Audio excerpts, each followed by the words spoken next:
Students at the University of Southern California are getting some financial help to produce pro-abortion films. USC's Annenberg School of Communications is providing at least 3 students with $25,000 each to help pay for script development and production. Appearing on this week's Global Lane program on the CBN News Channel, campus reform correspondent Emily Fowler says that the university is awarding the grant money to help educate people about their, quote, reproductive rights. When we say reproductive rights, this university means pro-abortion ideology. And this is a private university, but even at private universities, you have a diverse group of people with different ideas, right? So what this university is doing is a very clear bias in higher education because they are encouraging and promoting only one point of view, and that is the pro-abortion point of view. So then the pro-life students are being denied an opportunity that they could have to showcase their point of view on this particular issue. It seems that they're now teaching students to be advocates for a particular position. So what happens to those journalism and communication students who favor a more balanced approach, like you mentioned, those who may want to, say, report about adoption or about women who have regretted their decision to have an abortion? What happens to them?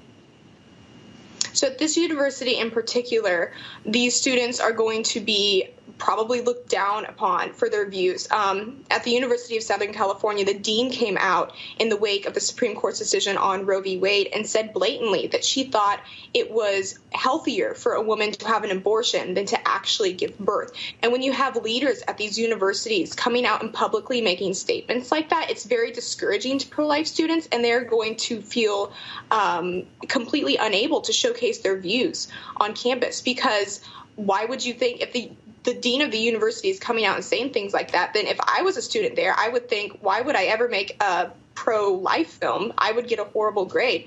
And so they're making decisions based off how they think their message is going to be received. Are there similar pro-abortion programs at other colleges and universities? If so, where?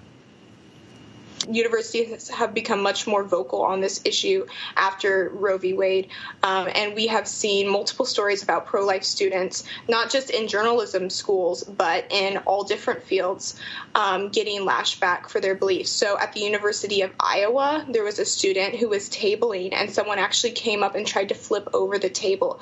Same thing at George Mason University in Virginia. Another student also was tabling, and they had their pro-life resources scattered all over by other students. On another topic, okay, this one involves religious freedom on campus. The Supreme Court recently refused an emergency request by Yeshiva University to block a new state court decision, New York state court decision, requiring the Orthodox Jewish school to recognize an LGBTQ club on campus.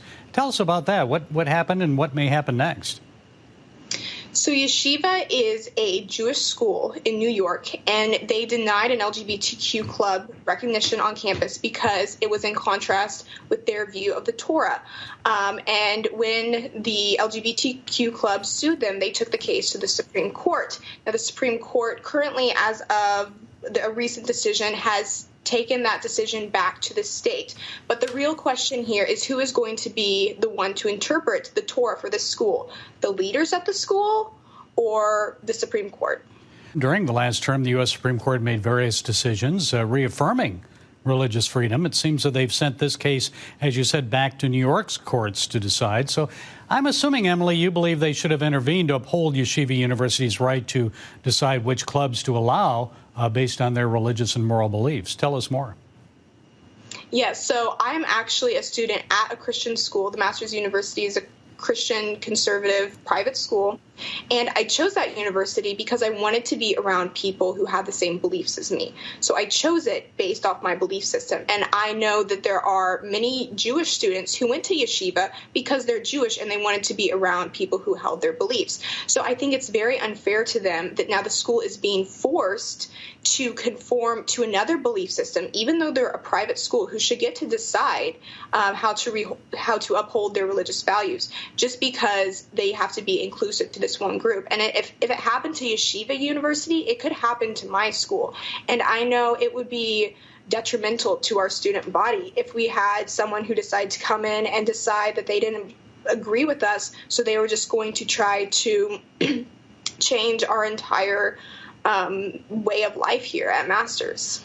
Emily Fowler, thank you so much for setting us straight today. Thank you for having me.